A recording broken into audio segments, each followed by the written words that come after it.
যখন আওয়ামী লীগ পালিয়ে গিয়েছিল মার্চের কালো রাতে 1971 সালে, সেদিন শহীদ প্রেসিডেন্ট জিয়া রহমান বুক ফুলিয়ে দাঁড়িয়েছিলেন, বিদ্রোহ ঘোষণা করেছিলেন, স্বাধীনতা ঘোষণা করেছিলেন। পরবর্তীতে তিনি সম্মুখ সমরে যুদ্ধ করেছিলেন এবং বীরের বেশে দেশে ফিরে এসেছিলেন। বাংলাদেশের মানুষ ভালোবেসে তাকে সর্বোচ্চ খেতাব বীর উত্তম উপাধি দিয়েছিল। কিন্তু তিনি ক্ষমতা কোনোদিন চাননি। আপনারা শুনেছেন তিনি নিভৃতে সরে গিয়েছিলেন মুক্তিযুদ্ধের পরে। কিন্তু পরবর্তীতে আমরা কি দেখেছি? 75-এর 7ই নভেম্বর যখন সিপাহী জনতার বিপ্লব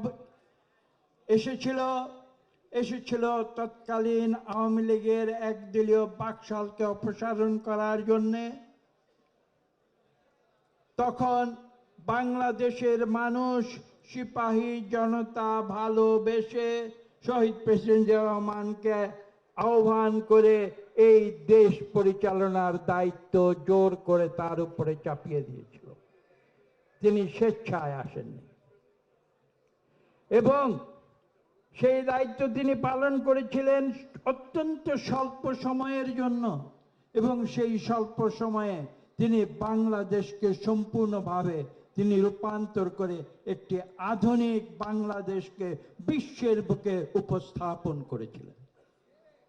সেখানেই শহীদ প্রেসিডেন্ট জিয়া রহমানের কৃতিত্ব। আমি তার জীবনের যে অর্জন সেগুলো হয়তো বলতে পারবো না, সময় সংক্ষিপ্ত। আমি শুধু ছোট্ট দুটো জিনিস আপনাদের সামনে উত্থাপন করব। একটি হচ্ছে স্বাধীনতা হয়েছিল গণতন্ত্রের জন্য। শহীদ প্রেসিডেন্ট জিয়া রহমান 75-এর পরে একদলীয় বাকশাল শাসন থেকে বাংলাদেশকে পুনরায় গণতন্ত্রে রূপান্তর করেছিলেন। দ্বিতীয় বিষয়টি কি ছিল? 71-এর পরে বাংলাদেশের অর্থনীতি এবং উন্নয়নকে আবদ্ধ করা হয়েছিল কমান্ড ইকোনমিতে। শহীদ প্রেসিডেন্ট জিয়া রহমান সেই কমান্ড ইকোনমির বেড়াজাল থেকে বাংলাদেশকে মুক্ত করে আধুনিক উন্নত উৎপাদনশীল একটি বাংলাদেশে রূপান্তর করেছিল। আপনারা গার্মেন্টস শিল্পের কথা জানেন, আমি নতুন করে সে কথা বলতে চাই না। পাশাপাশি আরেকটি বিষয় যে কথাটি বলা হয়নি, আমি সে কথাটি উল্লেখ করে আমার বক্তব্য শেষ করব। সেটি হচ্ছে এই যে শহীদ প্রেসিডেন্ট জিয়া রহমান, আজকে আমরা যে বলছি ক্ষমতার ভারসাম্যের কথা বলছি, সেই ক্ষমতার ভারসাম্য কিন্তু শহীদ প্রেসিডেন্ট জিয়া রহমান সর্বপ্রথম বাংলাদেশে এনেছিলেন। তিনি ফ্রান্সের আদলে তিনি বাংলাদেশে একটি মডেল দিয়েছিলেন, যেখানে একজন প্রেসিডেন্ট ছিলেন, যে প্রেসিডেন্ট ছিলেন শহীদ প্রেসিডেন্ট জিয়া রহমান, বাংলাদেশের মানুষের সরাসরি ভোটে নির্বাচিত। পাশাপাশি তিনি একটি সংসদ দিয়েছিলেন এবং সেই সংসদেও কিন্তু একজন প্রধানমন্ত্রী ছিলেন, এবং এভাবেই তিনি বাংলাদেশের সংবিধানে তিনি ভারসাম্য এনেছেন।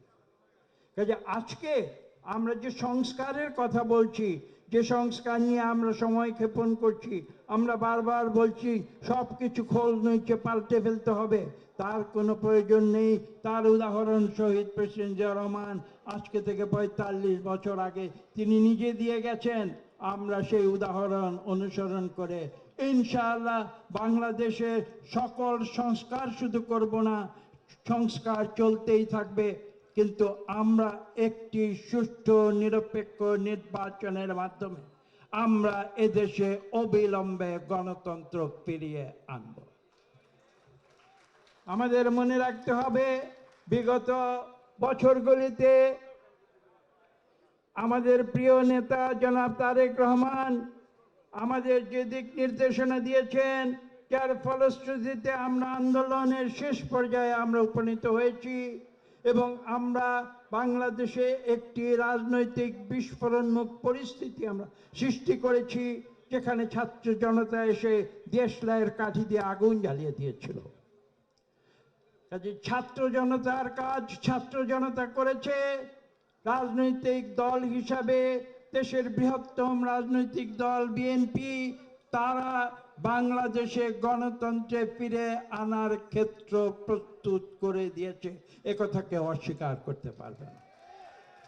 1 লক্ষ মামলা খেয়েছে বিএনপির নেতা কর্মীরা, জনাব তারেক রহমান থেকে শুরু করে দেশনেত্রী বেগম খালেদা জিয়া থেকে শুরু করে আজকে এই কক্ষে যারা আছেন, আমার বিশ্বাস এমন কেউ এখানে উপস্থিত নাই যার বিরুদ্ধে একটিও মিথ্যা মামলা দেওয়া হয় নাই।